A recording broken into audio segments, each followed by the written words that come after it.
সম্মানিত সুধীমণ্ডলী, এখন বক্তব্য প্রদান করছেন দারুল ইফতার সম্মানিত সদস্য ও আল মারকাজুল ইসলামিয়া সালাফির সম্মানিত অধ্যক্ষ শেখ আব্দুর রাজ্জাক বিন ইউসুফ। তার বক্তব্যের বিষয় নারীর মর্যাদা প্রতিষ্ঠা ইসলাম। আমি ওস্তাদিকে তার বক্তব্য পেশ করার জন্য অনুরোধ করছি। আসসালামু আলাইকুম ওয়া রাহমাতুল্লাহ। ইন্নাল হামদালিল্লাহ নাহমাদুহু ওয়া নাস্তাঈনুহু মান ইয়াহদিহিল্লাহু ফালা মুযিল্লা লাহু ওয়া মান ইউযলিল ফালা হাদিয়া লাহু ওয়া আশহাদু আল্লা ইলাহা ইল্লাল্লাহু ওয়াহদাহু লা শারীকা লাহু وأشهد أن محمدا عبده ورسوله أما بعد فأعوذ بالله من الشيطان الرجيم وإذا بشر أحدهم بالأنثى ظل وجهه مسودا وهو كظيم يتوارى من القوم من سوء ما بشر به আয়ুমসিকুহু আলা হুনিন আম ইয়াদুসসুহু ফিত তুরাব।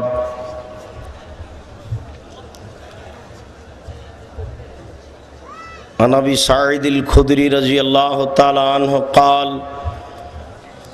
قال رسول الله صلى الله عليه وسلم من عالى ثلاث بنات فعدبهن وزوجهن ওয়াহাসানা ইলাইহিন্না ফালাহুল জান্নাহ। রাহু আবু দাউদ বেসানাদিন সাহি। আন আব্দুল্লাহ ইবনে মাসউদ রাদিয়াল্লাহু তাআলা আনহু قال قال رسول الله صلى الله عليه وسلم يا معشر الشباب من استطاع منكم الباءة فليتزوج فإنه أغض للبصر وأحسن للفرج فإن لم يستطع فعليه بالصوم فإنه له وجاء رواه البخاري ومسلم। সম্মানিত উপস্থিতি, প্রশংসা আল্লাহর জন্য, শান্তি অবতীর্ণ হোক আল্লাহর রাসূলের উপর সাল্লাল্লাহু আলাইহি ওয়াসাল্লাম। আজ এই দিনই বৈঠকে আমাদের আলোচ্য বিষয় ইসলামে নারীর মর্যাদা। উল্লিখিত বিষয়ের উপরে সংক্ষিপ্ত আলোচনা করব ইনশাআল্লাহ। প্রারম্ভের আলোচনা হবে জাহেলিয়াতের যুগে নারীর দাম দেওয়া হয়নি, নারীকে মূল্যায়ন করা হয়নি। ইহুদি খ্রিস্টান নারীদের মূল্যায়ন করেনি, হিন্দু নারীদের মূল্যায়ন করে না, একমাত্র ইসলামী নারীদের যথাযথ মূল্যায়ন করে।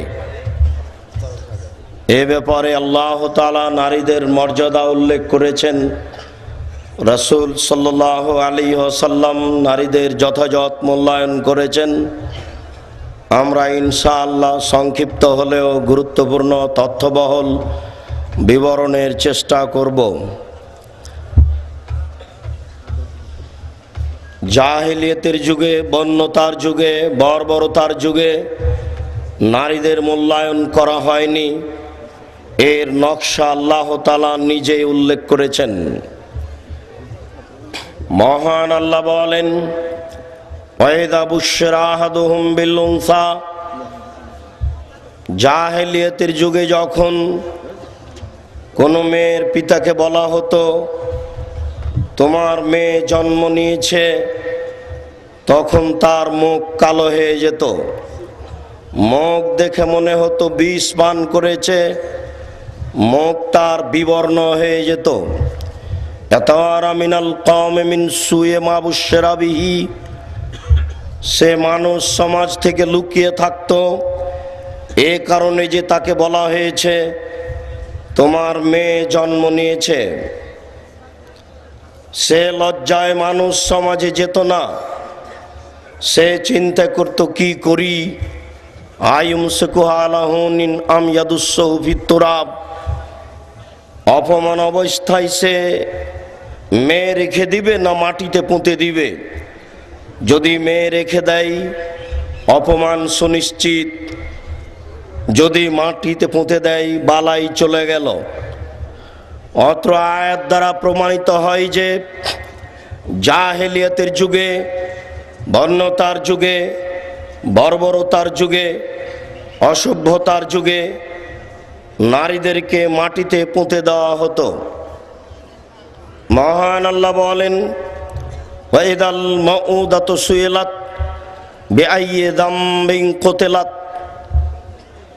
যেসব মেয়েকে জীবিত পুঁতে দেওয়া হয়েছে, যেসব মেয়েকে জীবিত পুঁতে দেওয়া হচ্ছে, এদেরকে বিচারের মাঠে জিজ্ঞাসা করা হবে, বলো তো তোমাকে কোন অপরাধে জীবিত মাটিতে পুঁতে দেওয়া হয়েছে। অত্র আয়াত প্রমাণ করে যে এক সময় মানুষ তার জীবিত মেয়েকে মাটিতে পুঁতে দিত, এখনো তার বাস্তব রূপ আছে।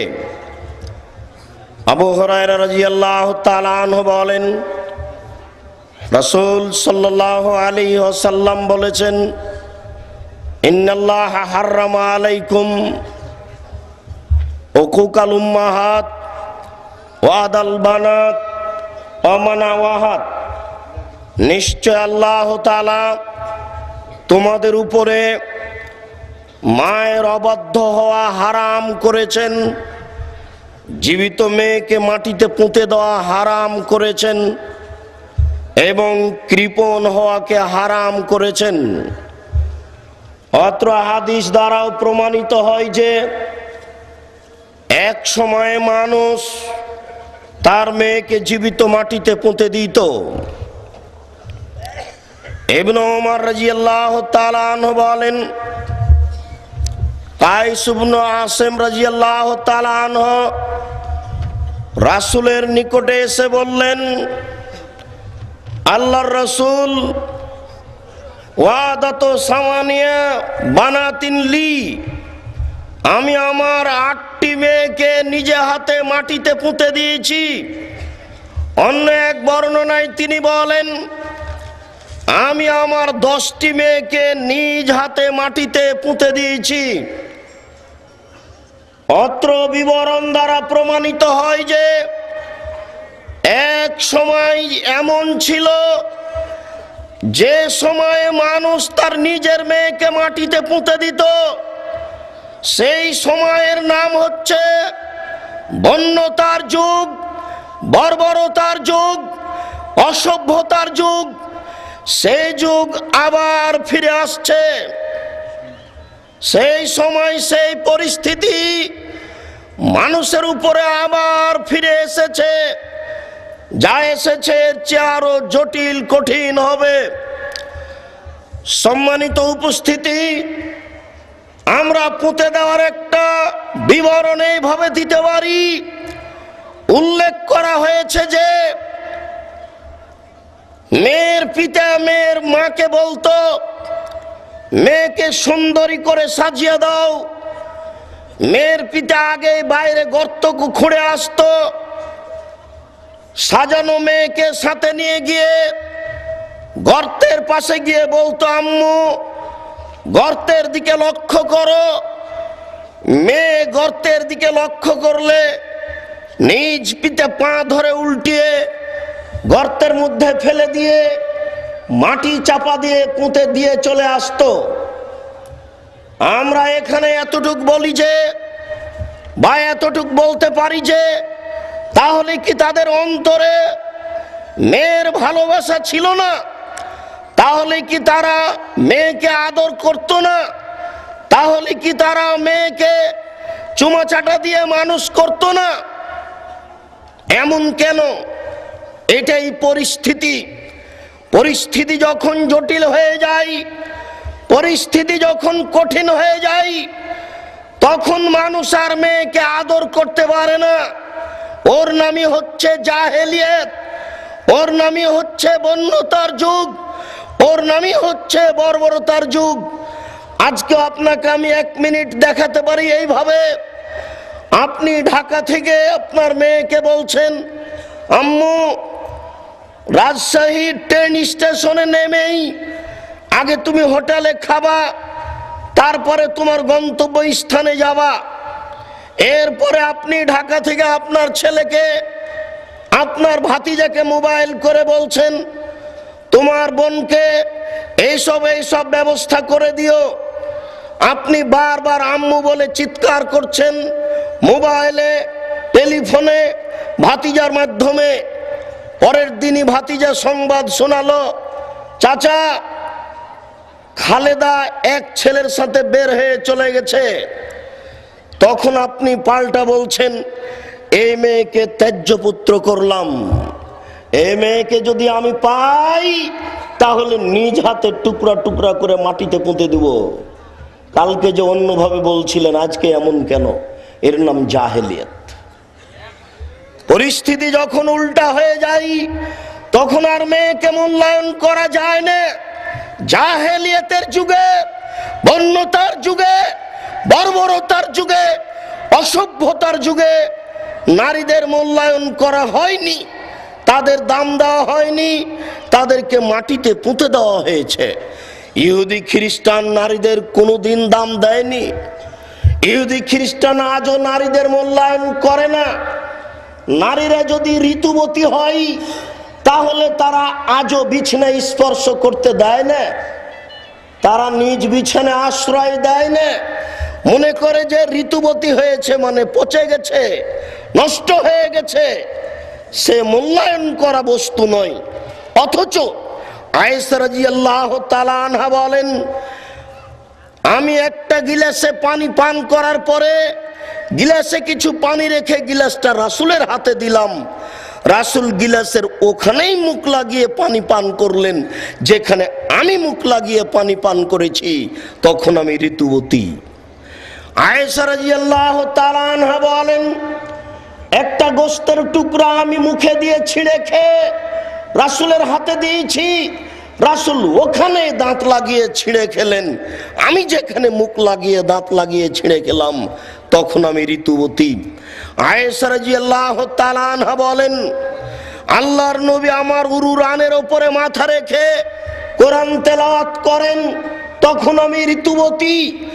উম্মু সালামা রাদিয়াল্লাহু তাআলা আনহা বলেন, একটা চাদরের অর্ধেক আমার গায়ে আছে, অর্ধেক আল্লাহর রাসূলের গায়ে আছে, এই অবস্থায় তিনি সালাত আদায় করেন, তখন আমি ঋতুবতী। ইহুদি খ্রিস্টান নারীদের ঋতু হলে তারা তাদেরকে ঘৃণা করে, মূল্যায়ন করে না। পক্ষান্তরে রাসূল সাল্লাল্লাহু আলাইহি সাল্লাম ঋতু অবস্থায় নারীদেরকে কিভাবে মূল্যায়ন করছেন। বলছিলাম, ইহুদি খ্রিস্টান নারীদের মূল্যায়ন করেনি, তারা নারীদের বিবাহের প্রয়োজন মনে করে না। এক নারীর সাথে পিতা অবৈধ সম্পর্ক করতে পারে, ছেলেও অবৈধ সম্পর্ক করতে পারে, তাদের কোনো বাধা নেই, নিষেধ নেই। ছেলে মেয়ে একাকার হয়ে স্কুল কলেজে পড়াশোনা করবে, কেউ কাউকে বাধা দিবে না। জেনা কোনো অন্যায় কাজ নয়। নারী বলতে পতিতালয়ের বস্তু, নারী বলতে তার সাথে অবৈধ সম্পর্ক কোনো পাপের কাজ নয়, সবার জন্য তা বৈধ। তারা তাকে ঘৃণা করে না, এমন একটা ন্যাক্কারজনক নোংরা কাজকে ঘৃণা করে না। তারা স্কুল কলেজে এটাকে অপছন্দ করে না, সামাজিকভাবেও তারা বলতে গেলে এটাকে অপছন্দ করে না, বরং সবাই একজন আরেকজনের সাথে চলবে, এটাই হচ্ছে তাদের একটা নীতি। এই নোংরা কাজই হচ্ছে তাদের একটা কৃষ্টি কালচার। তারা আজও নারীদের মূল্যায়ন করেনি। অবৈধভাবে যত সন্তান জন্ম নেয়, এই সন্তানগুলিকে লালন পালন করে মুসলিম দেশে যুদ্ধে পাঠায়। এইসব সৈন্য মারা গেলে তাদের ব্যথা প্রকাশ করার কেউ থাকে না। এই হচ্ছে ইহুদি খ্রিস্টান, যারা কোনোদিন নারীদের দাম দেয়নি, আজও দিচ্ছে না, কোনোদিন দিবে না। হিন্দুও নারীদের মূল্যায়ন করেনি। আপনাদের সবার জানা আছে ওই সতীদাহ প্রথা। রাজা রামমোহন রায় 16 বছর মাদ্রাসায় পড়ে একদা গ্রামে আসলো। এসে এক জায়গায় দেখছে যে বেশ সুন্দর করে কাঠ সাজিয়ে একজন মরা মানুষকে রেখে দিয়ে তার জীবিত স্ত্রীকে পাশে রেখে দিয়ে উপরে কাঠ চাপিয়ে তেল ঢেলে দিয়ে আগুন জ্বালিয়ে দিল। পাশে দুই একজন লাঠি নিয়ে দাঁড়িয়ে আছে। ওই জীবিত মেয়ে যখন চিৎকার করে উঠেছে আগুনের তাপে, তখন পাশে যারা লাঠি নিয়ে দাঁড়িয়েছিল তারা পিটতে আরম্ভ করলো এবং বলতে লাগলো এ তো ভূত হয়ে গেছে। রাজা রামমোহন রায় এই দৃশ্য দেখে লর্ড ডায়ালহৌসির কাছে অভিযোগ পেশ করে এই সতীদাহ প্রথা তুলে দিল। এই প্রথা তুলে দিলে কি হবে? আজও মুসলিম তারা তাদের মেয়েকে অর্থ সম্পদ জমি জায়গা দেয় না। যদি তাদের মেয়ে তাদের বাড়ি থেকে চলে যায়, যেদিন বিদায় নিচ্ছে সেই দিনই যা কিছু দেওয়ার দিয়ে দেয়। কিন্তু অংশসূত্রে কোনো অমুসলিম হিন্দু নারী পিতার জমি জায়গা পায় না। তারা তাদের মূল্যায়ন করে না। পক্ষান্তরে নারীদেরকে আল্লাহ মূল্যায়ন করেছেন, আল্লাহ রাসূল মূল্যায়ন করেছেন। আল্লাহ যেভাবে নারীদেরকে মূল্যায়ন করেছেন শুনুন। মহান আল্লাহ বলেন, ওয়াকারনা ফি বুয়ুতিকুন্না ওয়ালা তাবাররাজনা তাবাররুজাল জাহিলিয়াতিল উলা। হে মুসলিম মহিলা, তোমরা বাড়িতে থাকো। বন্যতার যুগে, বর্বরতার যুগে, অসভ্যতার যুগে যেইভাবে প্রদর্শনী দিয়ে চলতো নারীরা, সেইভাবে তোমরা চলো না। আল্লাহ তাআলা বন্যতার যুগের চলনের কথা নিজে উল্লেখ করে বলছেন যে তোমরা বাড়িতে থাকো। ওই সময়ে নারীরা যেইভাবে রাস্তাঘাটে চলতো, প্রদর্শনী দিয়ে চলতো, সেভাবে তোমরা চলো না। মহান আল্লাহ নারীদের মর্যাদা উল্লেখ করে বলেন, ইয়া আইয়ুহান নবী কুল্লি আজওয়াজিক ওয়া বানাতিক ওয়া নিসাইল মুমিনিনা ইদনিনা আলাইহিন্না মিন জালাবিবিহিন্না। হে মুহাম্মদ সাল্লাল্লাহু আলাইহি সাল্লাম, আপনি আপনার স্ত্রীদেরকে, আপনি আপনার মেয়েদেরকে এবং সকল মানুষের নারীদেরকে আপনি আদেশ করে দেন অন্যসায়হীন, এবং নারীদেরকে আদেশ করে দেন ইদনিনা আলাইহিন্না মিন জালাবিবিহিন্না। তারা যেন তাদের চাদরকে মুখের উপরে ঝুলিয়ে নেই, তারা যেন ইসলামী পোশাক পরে বাসা থেকে বাড়ি থেকে বের হয়। তাহলে হবে এই কাজটা সহজেই তাদেরকে চিনা যাবে, এরা হবে ভালো নারী এবং তাদের প্রতি অন্যায় করা হবে না, তাদেরকে উত্ত্যক্ত করা হবে না, তাদের সাথে ইফটিজিং এর কোনো পদক্ষেপ গ্রহণ করা হবে না। যখনই মুসলিম নারী, যখনই কোনো নারী ইসলামী পোশাক পরে বাড়ি থেকে বের হবে, তখন তার সাথে অন্যায় করার জন্য মানুষ চেষ্টা করবে না। তাই আল্লাহ তাআলা বলছেন নারীদের মর্যাদা উল্লেখ করে, ওয়াইদা সালতুমুহুন্না মাতান ফাসআলুহুন্না মিন ওরায়ে হিজাব যালিকুম আতহারু কুলুবিকুম ওয়া কুলুবিহিন্না। হে দুনিয়ার মানুষ, তোমরা যদি নারীর কাছে কিছু চাও, যদি তোমাদের কোনো কিছু প্রয়োজন হয়, তাহলে তোমরা অন্তরাল থেকে আড় থেকে পর্দা করে তাদের কাছে জিনিস গ্রহণ করো, তাদের সাথে কথা বলো। এইভাবে অন্তরাল থেকে কথা বলা, আড় থেকে কথা বলা, এই কাজটা হবে তোমাদের অন্তরের জন্য অধিক পবিত্রতার মাধ্যম এবং তাদেরও অন্তরের জন্য বড় পবিত্রতার মাধ্যম হবে। অন্তরাল রেখে, অন্তরাল বজায় রেখে যদি নারীদের সাথে চলাচল করা হয়, তাহলে অন্যায় অবিচারে লিপ্ত হওয়ার সুযোগ মানুষের থাকবে না। আল্লাহ তাআলা নারীদের এই মর্যাদা উল্লেখ করে নারীদেরকে সম্মান সহকারে রাখার জন্য যথাযথভাবে মানুষের সামনে বিধান পেশ করেছেন। কিন্তু মানুষ তা বুঝতে চায় না, মানুষ তা মূল্যায়ন করতে চায় না। এমনকি যেসব নারী বৃদ্ধা হয়ে গেছে তাদের ব্যাপারেও আল্লাহ তাআলা বিধান উল্লেখ করে বলেন, আল কাওয়াইদু মিনান নিসাইল্লাতি লা ইয়ারজুনা নিকাহ ফালাইসা আলাইহিন্না জুনাহ আন ইয়াদানা সিয়াবাহুন্না। শুনুন, যারা বিধবা নারী হয়ে গেছে, বয়স বেশি হয়ে গেছে, বিবাহের আশা পোষণ করে না, তাদের জন্য পর্দা করা জরুরি নয়। তবুও তারা বৃদ্ধা হয়ে গেলেও, বয়স বেশি হয়ে গেলেও প্রদর্শনী দিয়ে চলতে পাবে না। তাদের জন্য এটাই সুন্দর হবে যে তারা পর্দা করে কাপড় পরেই রাস্তাঘাটে চলবে। তাহলে এটা হবে তাদের মর্যাদার মাধ্যম, তাদের সম্মানের মাধ্যম। শুনুন, একাধিক আয়াত দ্বারা প্রমাণিত হয় যে রাসূল সাল্লাল্লাহু আলাইহি সাল্লাম একাধিক আয়াত দ্বারা প্রমাণিত হয় যে আল্লাহ তাআলা নারীদেরকে যথাযথভাবে মূল্যায়ন করেছেন।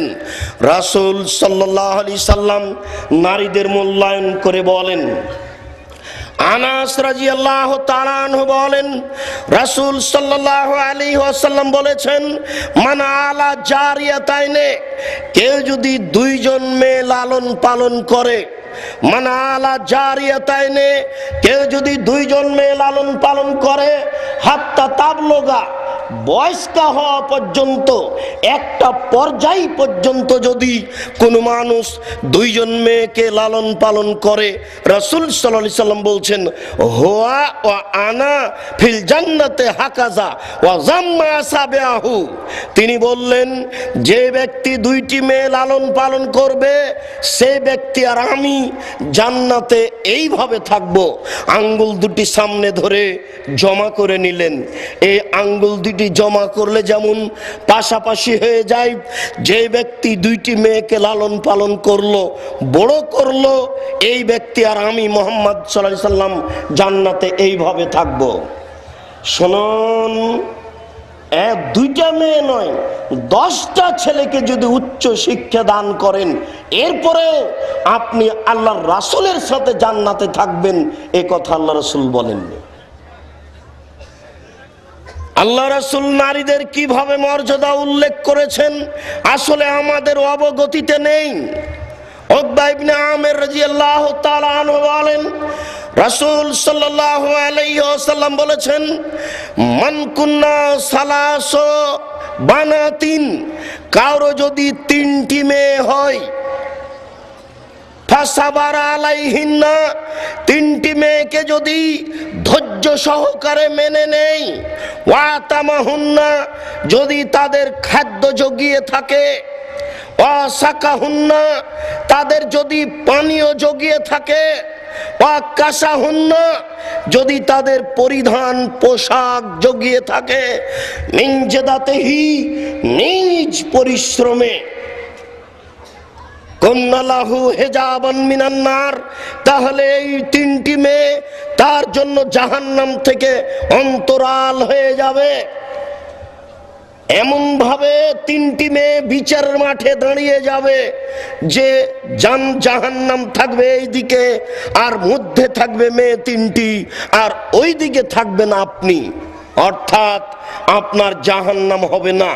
কোনো মতেই এই মেয়ে আপনাকে জাহান্নামে আসতে দিবে না। এই 3টি মেয়ে জাহান্নাম থেকে আপনার জন্য অন্তরাল হয়ে যাবে। আপনি আবার বোঝার চেষ্টা করুন। শুনুন, নারীদের মর্যাদা আল্লাহ রাসূল যেভাবে উল্লেখ করেন, মানুষ জানে না নারীর মর্যাদা, মানুষ জানে না রাসূলের পরিচয়, মানুষ জানে না, জানার চেষ্টাও করে না, পশু প্রাণীর মতো খায় থাকে, দিন কাটায়। রাসূল সাল্লাল্লাহু আলাইহি ওয়াসাল্লাম বলেন, মান কুন্না লাহু সালাসু বানাতিন, কারো যদি 3টি মেয়ে জন্ম নেয়, কারো যদি 3টি মেয়ে থাকে,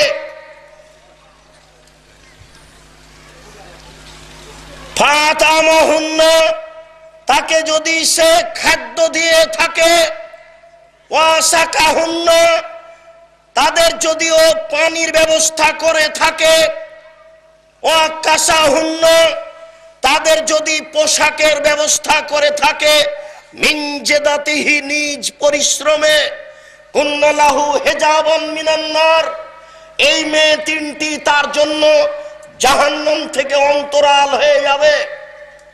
এই লোক জাহান্নামে যাবে না, এই লোক জান্নাতে যাবে। আবু সাঈদ খুদরি রাদিয়াল্লাহু তাআলা আনহু বলেন, রাসূল সাল্লাল্লাহু আলাইহি ওয়াসাল্লাম বলেছেন, মান আলা সালাসা বানাতিন, কেউ যদি 3টি মেয়ের লালন পালন করে,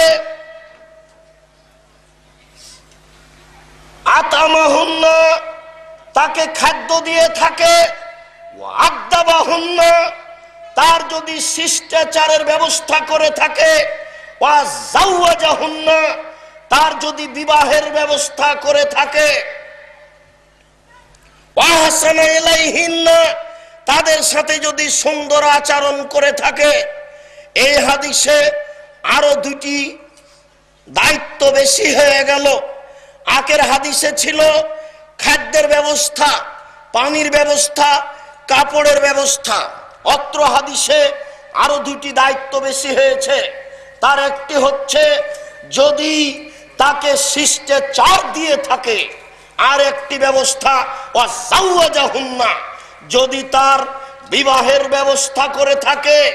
আর একটি দায়িত্ব ওয়াহসানা ইলাইহিন্না, যদি তাদের সাথে সুন্দর আচরণ করে থাকে।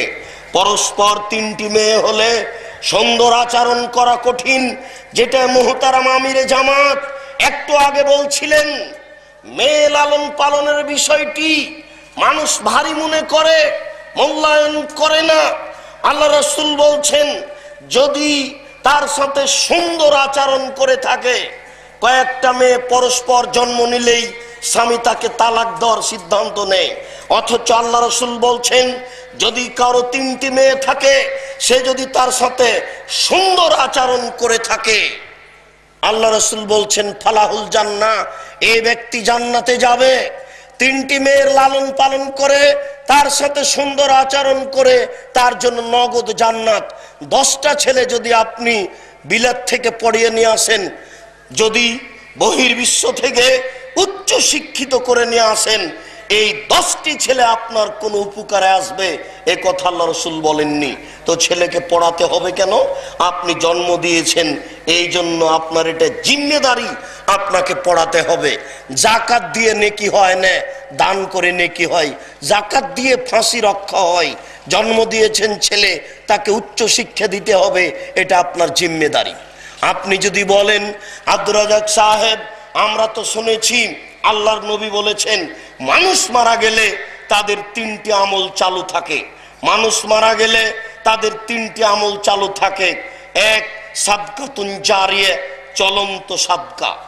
আর একটি হচ্ছে ওয়ালাদুন সালেহ, যেই ছেলে তার জন্য দোয়া করবে, আর ভালো ছেলে পিতার জন্য দোয়া করবে। আর একটি হচ্ছে বিদ্যে, যে বিদ্যে সমাজে ছেড়ে গেল, ছেলের কাছে রেখে গেল, একজনের পরে একজন শিখবে। যত মানুষে শিখবে যত নেকি হবে, তত নেকি যিনি শিখিয়ে দিয়েছেন তার হবে। এই হলো চলন্ত নেকি 3টি। এই যে এখানে আছে ভালো ছেলে, শুনুন, ভালো ছেলে বলতে মেয়ে নয় এ কথা আল্লাহ রাসূল বলেননি। ভালো ছেলেও হতে পারে, ভালো মেয়েও হতে পারে। এখানে ছেলেকে পৃথক করে উল্লেখ করা হয়নি, ওয়ালাদুন বলা হয়েছে। ওয়ালাদুন ছেলেও হতে পারে, ওয়ালাদুন মেয়েও হতে পারে। শুধু যদি ছেলে উল্লেখ করত, তাহলে এটা ছেলের আপনি একটা ছেলের পক্ষ থেকে আপনি একটা কল্যাণ পেতেন, এটা খাস হয়ে যেত। এরকম কথা আল্লাহ রাসূল উল্লেখ করেননি। ছেলের ব্যাপারে আপনার কোনো সুবিধা আছে এ কথা আল্লাহ রাসূল বলেননি। সব সুবিধে মেয়ের পক্ষ থেকে হবে, এটাই বলছেন। আল্লাহ রাসূল মেয়েদের ব্যাপারে বিশেষ মর্যাদা উল্লেখ করেছেন।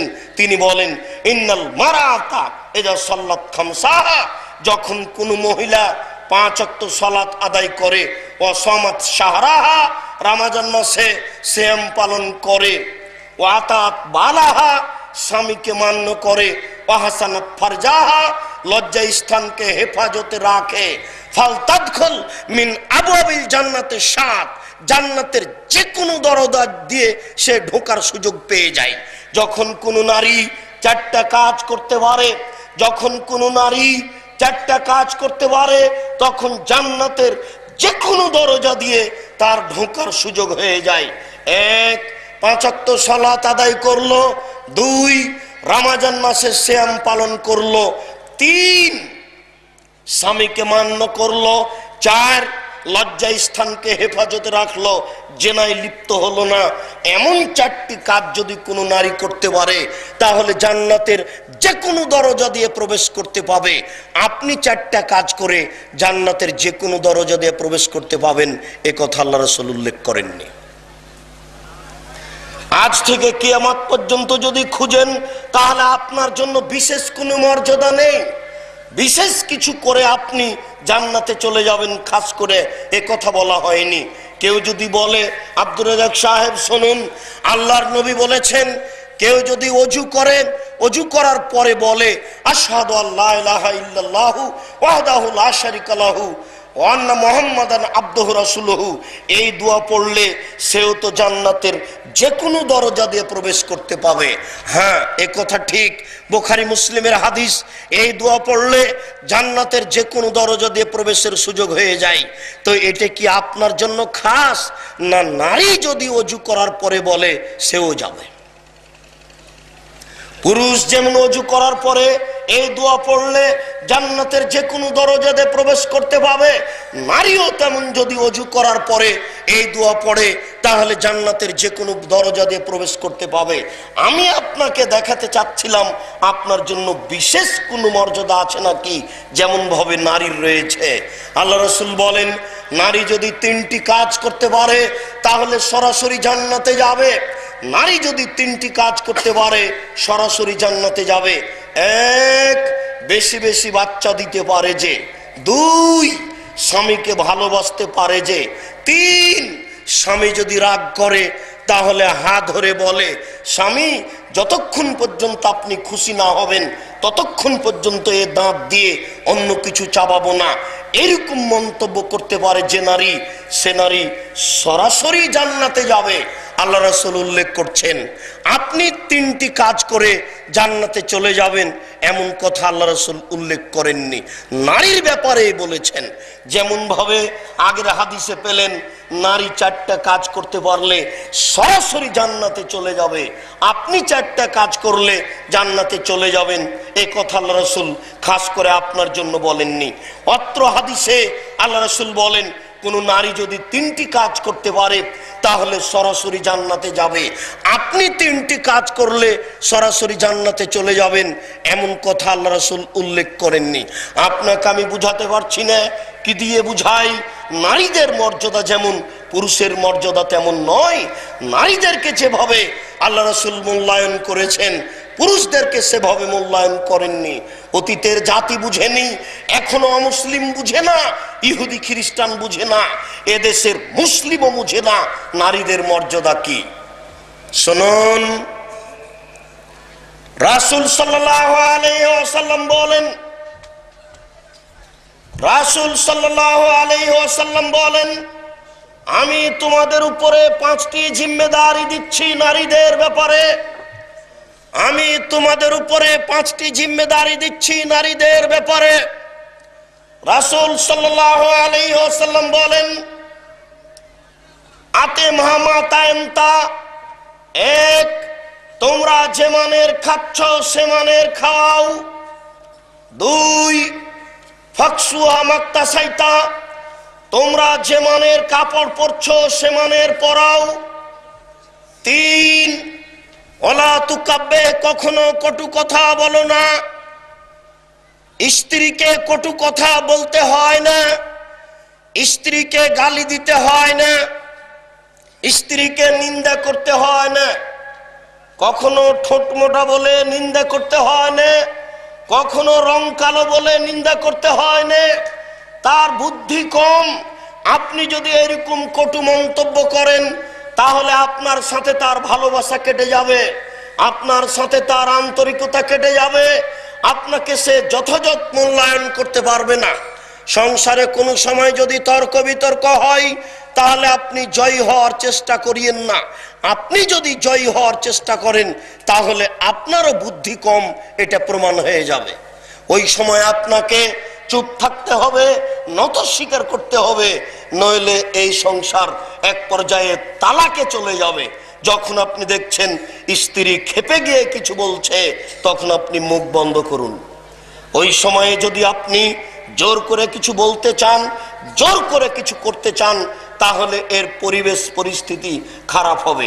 আপনি যদি মনে করেন হ্যাঁ আমি পুরুষ মানুষ আর হচ্ছে স্ত্রী মানুষ, আমার ও হচ্ছে নারী আর আমি পুরুষ, সে আমার উপরে কথাতে জয়ী হয়ে যাবে, যদি আপনি এমনটা ভাবেন তাহলে পরিবেশ নষ্ট হয়ে যাবে, সংসার আপনার থাকবে না। এই জন্য রাসূল বলছেন ওয়ালা তুকাব্বিহ, কখনো কটু কথা বলো না, ওয়ালা তাজরিবিল ওয়াজহা, কখনো মুখের উপরে মারো না।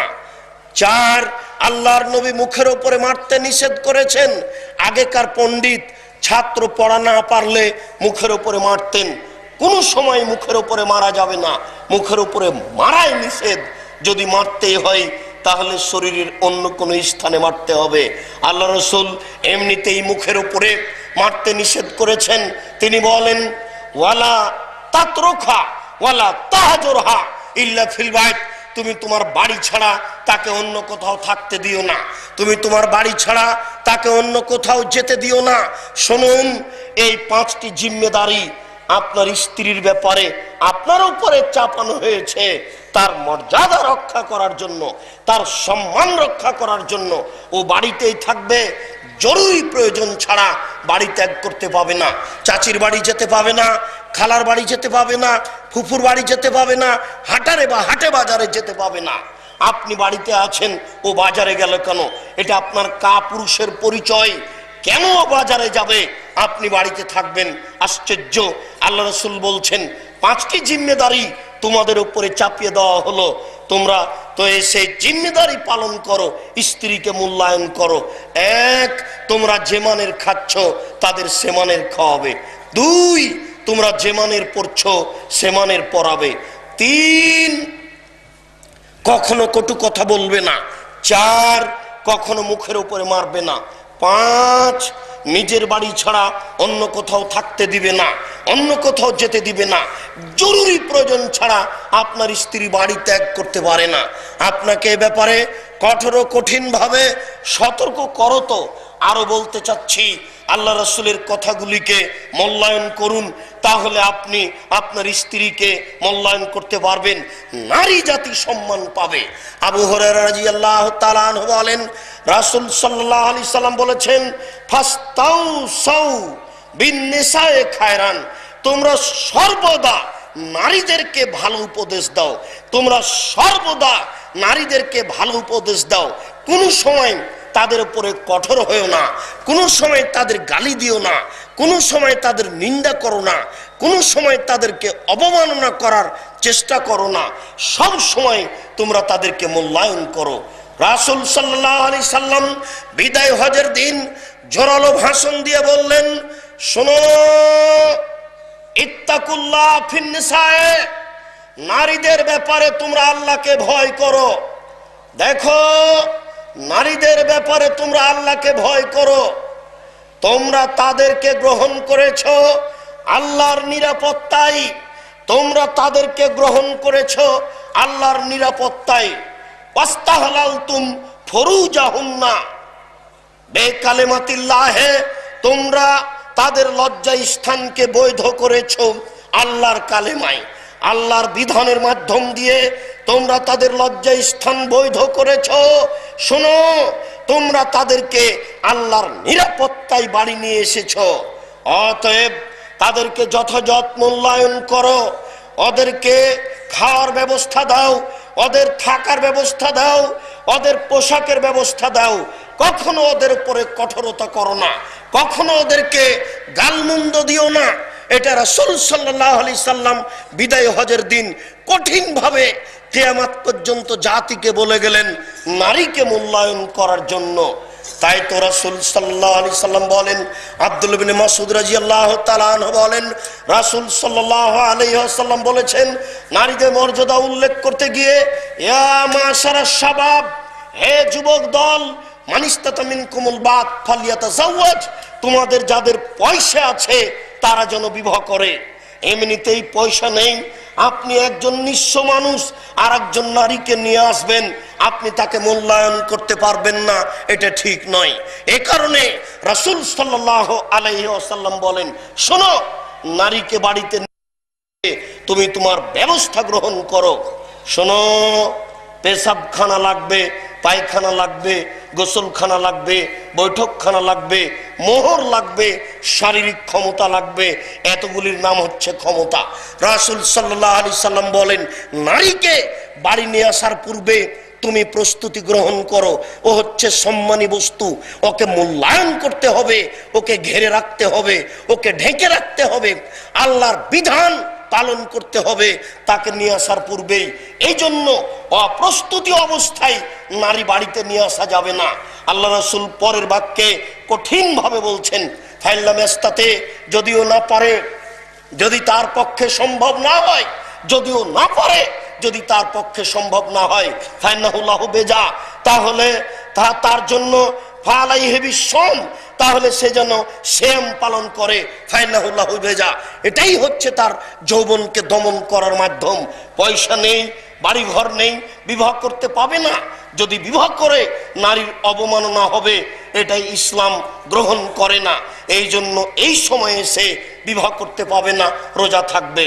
শুনুন, আব্দুল্লাহ ইবনে মাসউদ রাদিয়াল্লাহু তাআলা আনহু বলেন, আব্দুল্লাহ ইবনে আমর রাদিয়াল্লাহু তাআলা আনহু বলেন, রাসূল সাল্লাল্লাহু আলাইহি সাল্লাম বলেছেন, আদ-দুনিয়া কুল্লুহা মাতা ওয়া খায়রু মাতাইদ দুনিয়া আল মারাতুস সালিহা। সারা পৃথিবী সম্পদ, গোটা পৃথিবী টাকা, আর সবচেয়ে দামি সম্পদ হচ্ছে আল মারাতুস সালিহা, ভালো স্ত্রী। দেখেন, সারা পৃথিবীর কোনো বস্তু সম্পদ নয়, সবচেয়ে দামি সম্পদ হচ্ছে নারী। সারা পৃথিবীর কোনো বস্তু দামি সম্পদ নয়। হীরা যত দামি বস্তু, আপনার ভালো স্ত্রী তার যে অনেক অনেক অনেক দামি বস্তু। মুক্তা মাণিক্য যত দামি বস্তু, আপনার স্ত্রী তার চেয়ে অনেক অনেক অনেক দামি বস্তু। আল্লাহ রাসূল বলছেন, আদ-দুনিয়া কুল্লুহা মাতা ওয়া খায়রু মাতাইদ দুনিয়া আল মারাতুস সালিহা। সারা পৃথিবী সম্পদ, আর সবচেয়ে দামি সম্পদ হচ্ছে ভালো স্ত্রী। ভালো স্ত্রীকে যেইভাবে আল্লাহ রাসূল মূল্যায়ন করেছেন, আপনাকে কি দিয়ে বুঝাই? মানুষ তো বুঝতে চায় না। একদা আল্লাহ রাসূল বললেন, আলা উখবিরুকুম মা ইয়াকনুজুল মারুস সালেহ, আমি কি বলে দেব না তোমাদেরকে এমন একটা সঞ্চিত সম্পদের কথা, যেই সঞ্চিত সম্পদ ভালো মানুষ জমা করে রাখে? আমি কি বলে দেব না তোমাদেরকে এমন একটা সঞ্চিত সম্পদের কথা, যেই সঞ্চিত সম্পদ ভালো মানুষের জমা করে রাখে? তখন সাহাবীগণ বললেন, আল্লাহ রাসূল বলেন কি সেটা দেখি। সঞ্চিত সম্পদ কি? তার যাকাত লাগে না। সঞ্চিত সম্পদ কি? যার যাকাত লাগে না।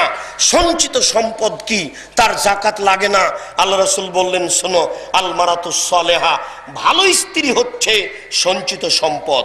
এজা নাজারা ইলাইহা সারাথু, যখন স্বামী তার দিকে লক্ষ্য করে তাকায়, তখন স্বামীকে সে খুশি করতে পারে। ওয়াইজা আমারা হাতাথু, যখন তার স্বামী যখন তাকে আদেশ করে, তখন স্বামীর কথা মান্য করে।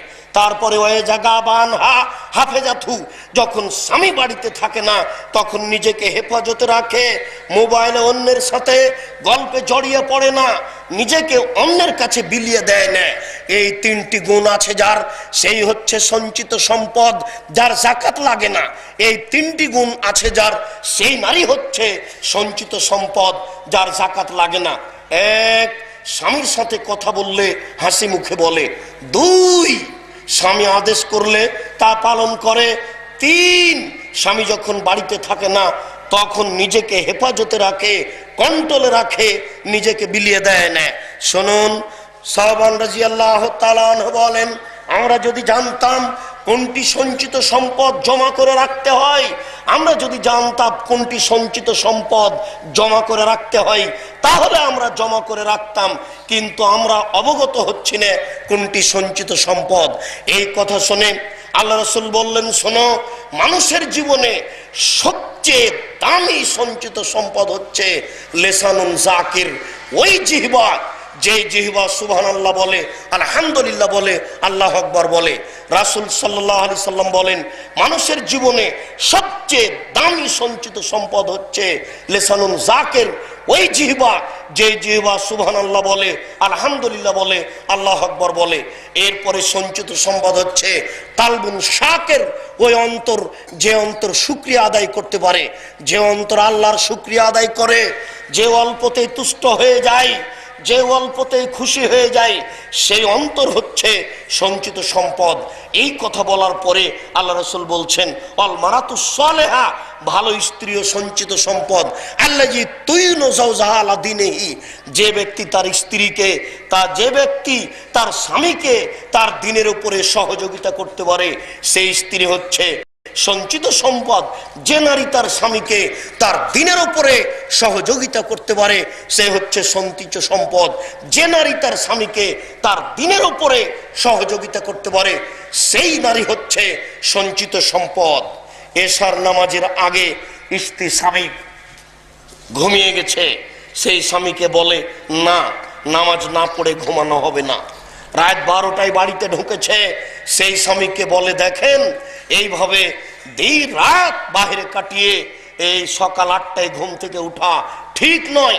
এশার সালাতের পরে পরেই বাড়িতে এসে শুয়ে যাবেন, সময়ে জাগতে পারবেন, আল্লাহকে ডাকতে পারবেন, এই বৈশিষ্ট্য গ্রহণ করুন। এমন কথা বলতে পারে যে নারী, সেই হচ্ছে সঞ্চিত সম্পদ। রাসূল সাল্লাল্লাহু আলাইহি সাল্লাম বললেন, আরবাউন লিসাদা, 4টি জিনিস লাগে সুখময় জীবনের জন্য, আনন্দময় জীবনের জন্য 4টি জিনিস লাগে। দেখুন, আপনি তার সিরিয়ালে আসছেন না। আল্লাহ রাসূল বলছেন, আনন্দময় জীবনের জন্য 4টি জিনিস লাগে। তার 1 নম্বর হচ্ছে আল মারাতুস সালেহা, ভালো স্ত্রী। ভালো স্ত্রী হচ্ছে মানুষের জীবনে আনন্দ আনার একটা বড় মাধ্যম। পৃথিবীতে এর চেয়ে কোনো বড় মাধ্যম নাই, যার মাধ্যম দিয়ে মানুষ তার জীবনকে সুন্দর করতে পারে, সুখী করতে পারে। মানুষের জীবনে সুখ আসার, শান্তি আসার সবচেয়ে বড় মাধ্যম হচ্ছে আল মারাতুস সালেহা, ভালো স্ত্রী। 2 নম্বর মাধ্যম হচ্ছে আল জারুস সালেহ, ভালো প্রতিবেশী। ভালো প্রতিবেশী হলে জীবিকা নির্বাহ করে শান্তি পাওয়া যায়।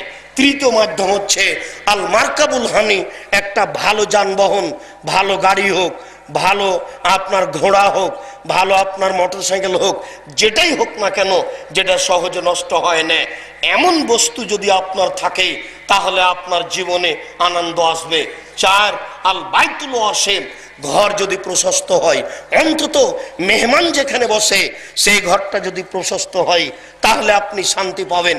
মেহমানের ঘর যদি সংকীর্ণ হয়, তাহলে চেয়ার রাখলে সোফা ধরে না, সোফা ধরলে চেয়ার ধরে না, মানুষের বসার সুবিধা হয় না, সালাত আদায় করা যায় না, মেহমানকে খাওয়ার দেওয়ার ব্যবস্থা করা যায় না।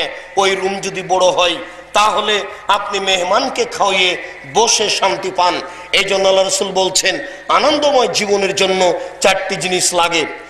1 ভালো স্ত্রী, 2 ভালো প্রতিবেশী, 3 ভালো যানবাহন, 4 প্রশস্ত ঘর। এই 4টি জিনিস থাকলে মানুষ তার জীবনে শান্তি ভোগ করতে পারে। 1 নম্বরে আল্লাহ রাসূল বলেছেন ভালো স্ত্রী। শুনুন, আব্দুল্লাহ ইবনে উমর রাদিয়াল্লাহু তাআলা আনহু বলেন, রাসূল সাল্লাল্লাহু আলাইহি ওয়াসাল্লাম বলেছেন যে নারীদেরকে আল্লাহর রাসূল সৃষ্টি করেছেন কেন, এটা যদি মানুষ বুঝতো, নারীদেরকে কেন সৃষ্টি করেছে এটা যদি মানুষ বুঝতো, তাহলে সত্যিকারই তাদেরকে যথাযথ মূল্যায়ন করত। আসলে মানুষ বুঝতে চায় না নারীদেরকে আল্লাহ কেন সৃষ্টি করেছেন। মহান আল্লাহ বলছেন, অমিন আয়াতিহি, আল্লাহ তাআলার একটি গুরুত্বপূর্ণ জোরালো নিদর্শন হচ্ছে যে তোমাদের মধ্য থেকে তোমাদের স্ত্রীদেরকে সৃষ্টি করা হয়েছে, তোমাদের মধ্য থেকে তোমাদের স্ত্রীদেরকে সৃষ্টি করা হয়েছে লিতাসকুনু ইলাইহা, যেন তোমরা ওখানে শান্তি তৃপ্তি পাও, যেন সেখানে তোমরা শান্তি পাও, যেন তোমরা সেখানে সুখ পাও। নারী হচ্ছে সুখের বস্তু, এটা মানুষ বুঝে না। নারী হচ্ছে আনন্দের বস্তু, এটা মানুষ বুঝে না। এই কারণে নারীকে মাঠে ঘাটে পাঠাচ্ছে, চাকরিতে পাঠাচ্ছে, অথচ তাদেরকে দেশ পরিচালনার জন্য সৃষ্টি করা হয়নি, অথচ তাদেরকে আয় উপার্জনের জন্য সৃষ্টি করা হয়নি। আল্লাহ রাসূল বলছেন জীবিকা নির্বাহের ব্যবস্থা তোমার হাতে রয়েছে, তোমাদের হাতে রয়েছে। তোমাদেরকে ব্যবস্থা করতে হবে, তার খাওয়ার ব্যবস্থা, তার থাকার ব্যবস্থা, তার পরের ব্যবস্থা তাকে নিজে করতে হবে না। কিন্তু বর্তমান যুগে নারী বুঝলো না, ওই জাহেলিয়াত আবার ফিরে আসলো, বন্যতা আবার ফিরে আসলো, বর্বরত আবার ফিরে আসলো, মানুষ উল্টা পথে চললো। শুনুন, এই কারণে রাসূল সাল্লাল্লাহু আলাইহি সাল্লাম বলছেন যেহেতু নারী সুখের মাধ্যম, এই জন্য বিবাহের সূচনাতে আমি যেটা পছন্দ করছি তোমরা সেটা পছন্দ করো, তোমাদের জীবনে সুখ শান্তি ফিরে আসবে। আল্লাহ রাসূল বলছেন তুনকাহুল মারাত লিআরবাইন, মেয়েদেরকে বিবাহ করা হয় চারটা জিনিস দেখে। আল্লাহ রাসূল এইগুলি দেখতে বলেননি, তিনি বলছেন মেয়েদেরকে বিবাহ করা হয় চারটে জিনিস দেখে। এটা পুরুষের বৈশিষ্ট্য, এটা পুরুষের গতি, এটা পুরুষের নীতি। তারা বিবাহ করলে চারটে জিনিস দেখে। এক, লে মালেহা, দেখে মেয়েটা ধনী কিনা, অর্থ সম্পদ আছে কিনা।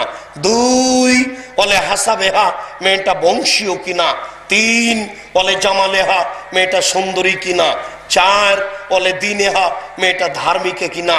আমি মোহাম্মদ সাল্লাল্লাহু আলাইহি সাল্লাম উপরের তিনটে বলিনি, আমি বলছি ফাজফর বেজাতির দিন, তোমরা ধার্মিকতাকে প্রাধান্য দাও, ধার্মিক মেয়েকে বিবাহ করো, তাহলে তোমরা সুখ পাবা, শান্তি পাবা।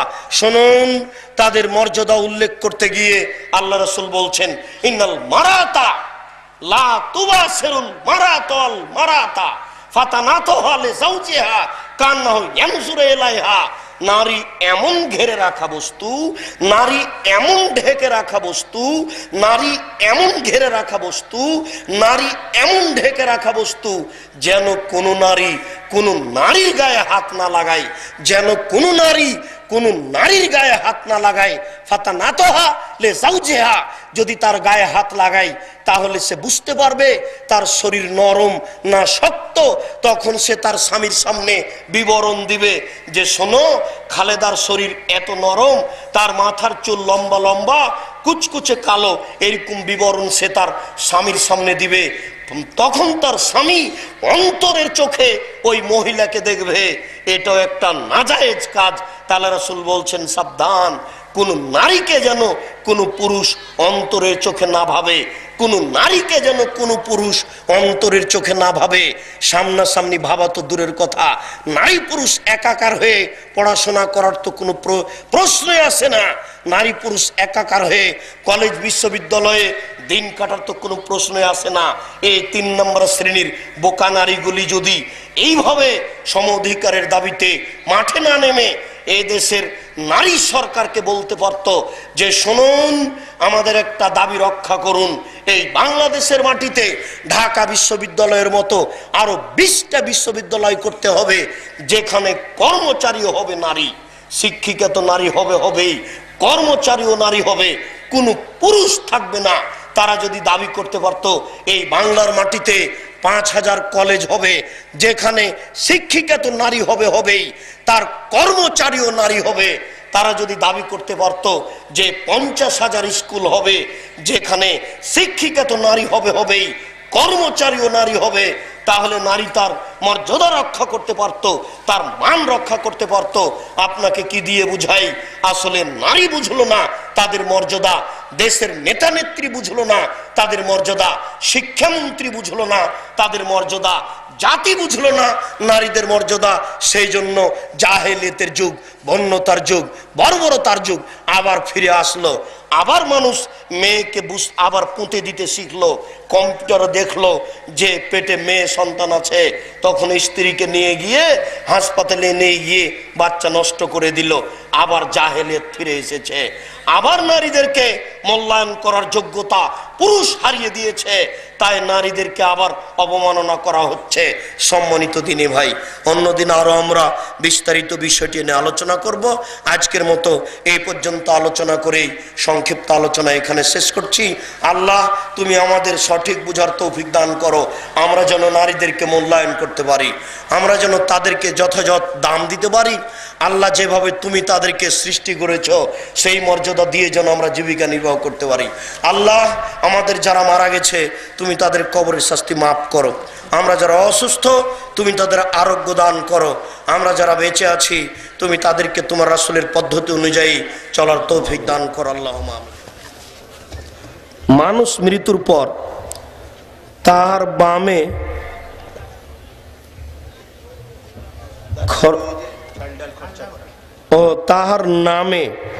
তার নামে খরচ করে, অনুষ্ঠান করে, অর্থাৎ আর ওই যে কুলখানি 40 এগুলো করে। যারা ওই মরা মানুষের নামে গরু ছাগল জবে করে খাওয়ার ব্যবস্থা করে, এতে দুইটা হারাম আছে, শিরক আছে, বিদআত আছে। কোন দিনকে উল্লেখ করে কাজটা হলো শিরক, আর নেকি হবে মনে করে করা এটা হলো বিদআত। মানে দুই দিক দিয়ে এই কাজটা হারাম। মানুষের নামে যেমন কোরআন মাজিদ পড়ে কোনো নেকি পৌঁছানো যায় না, গরু ছাগল জবে করে মানুষকে খাওয়িয়ে নেকি পৌঁছানো যাবে না। সাথে সাথে মরা মানুষের নামে যেটা করা হয় সেটা সাদকা। তো এই ধনী মানুষগুলো সাদকা খায় কি করে? ওরাও কি ফকির নাকি? ওরাও কি ভিক্ষুক? নইলে খায় অংশগ্রহণ করে কেন? মরা মানুষের নামে যেটা করা হয় সেটা সাদকা। ওই ধনী মানুষটাই ফকিরের জিনিস, মানুষের ময়লা খায় কি করে? এগুলো হচ্ছে বোকা মানুষের কাজ। এরকম কাজ করলে শিরকও হয়, বেদাতও হয়, মহাপাপ। এই পাপ ত্যাগ করতে হবে। আল্লাহ আমাদের বুঝার তৌফিক দান করুক, আল্লাহুম্মা আমিন। সুবহানাকা আল্লাহুম্মা ওয়া বিহামদিকা আশহাদু আল্লা ইলাহা ইল্লা আনতা আস্তাগফিরুকা ওয়া আতুবু ইলাইক। আসসালামু আলাইকুম ওয়া রাহমাতুল্লাহ।